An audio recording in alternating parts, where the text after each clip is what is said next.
Gwym gach bannacht agus gachra or I bhiliag, agus muidig tnúla céile nolig hana siacanta. Le héad de bblion a bhí agan. Blian in cailmar an irid sin daoine de bhar na pandéma. Blian in athraigh saolan irid sin daoine ó bhain, agus iireachtaigh cutsin á dhéanamh agan chun ara thuairtá céile. Le linn na bliana seo, nuair a thugad mar aig le céile dúthlan na pandéma damda, iarach ar an tuairt faoi athrathe deacracha inar slite marachtáil. Athrathe a déala go leor teachta níor, féin íbert agus cóbhá uain go léir. Ba bhhaile mar á mar úachtarán, gur údar sásta a bhí ann ar flathúlacht a léiríoch le linn na tréimhse deacra sin. Bhí an táirin go léir, gur tá spánach sem láraigh gan áramh, den féin íbert a meas na naibrethe riachtacha, na górstan agus na deilech, agus á níhal a dhéanamh acha chun teach de gabhar or in iliog ar a céile.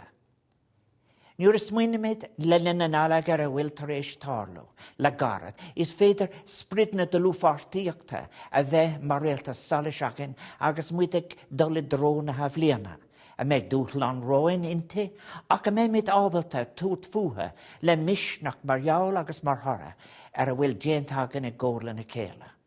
Agus muidig oberlinn ag éiri srína chur ar COVID-19, agus chur astar saoil, ní mórdúin, gach díhal a dhéanamh. Ní mórdún í bháin dearcan is aránachta a lérú, ach chur I lár an énig. Ní mór sin chun fís cutsin a bheith agan den solas a theocaigh má aimimrí méid as lábha a céile. Agus ar níireachtaí a neartú agan chun an córamhairnas a corfaí cos.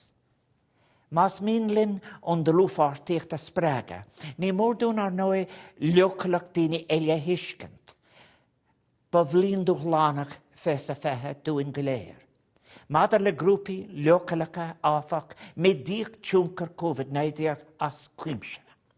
Credim gur a bíd an cóbhá agus an cúra me léirimid de grúpi dá le héadaí a gfuin nófar ortha sa stair amachchan seo. Dá léamar le méas a beag an nús an lúg a bhainean leis an cinálta sa léirín cúram na níine sin go léir atá mar buil dar pobl. Tá cuid was sampli feice agan de seránic stúma chur an les cuitsin chun cín ar a méanta féin. A rinneag íbertaí agus iad ag díriú ar les daoine eile seachas a bheith ag smaoinemh go cún gur a féin. Tá síon scéal na nullag le heistar fad agus deachar chuig behel, agus lútar mar inse ré nu agus tús saoil níos fearr don cinna dáma. Riomh ná léirigh go nullag, trá dóchas agus an núcan dóchas, trá chun misneach áil, fiú faoin na cuimse ba dheacra agus ba chriblóda. Inniu Mahamid búirt iad siúd ar caileach daoine muintertha lo imléana.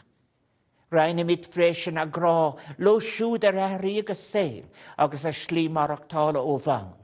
Agus nach bhfuil is acha catá an andóibh. Agus séasamid gúlan ar gúlan, len ar gáide, len ar muinte, agus len ar gósanna, atá scuilte amach agus scarúthú siúd a bhíoch á gothú. Cuimhna míad am líana freisin, go hára ar a siúd go léir nach raibh an taistil chun a bheith lena muinter ach a bheith mar sin féin is spridlo le linn éalan an nullag. Lenamis linn ar aigear an eistar áfach is sprid an dóchas agus na córaíochta, agus muidig puinte cinúnach is star ar náisiún. Is fuin féin an bóthar a hiúlamid aránú, tá éire nuag fannach lena bre an nullag seo. Ar féidir lé a bheith níos fearr, má tá na fiúnta sí ceart agan. Ar féidir lé aig níos fearr a thuairt ar saoil cuitsin, ar leocalacht cuitsin, agus ar nidir sa spláchas. Inniu agus muidig dridam haar grionstad an gérig agus fadú na léhananta roin. Cuimhna míad ar na féidirachtaí atá le fiú fós, agus réitimís dul ar aig is sprid na dulúfartíochta, anas go méid ábalta ar mealach a dhéanamh go cúramach le háthas I dró ar dágtí le céile. Guim nullag hana guibh iliag agus a bhlín lán dóchas agus siacán, ber bannacht.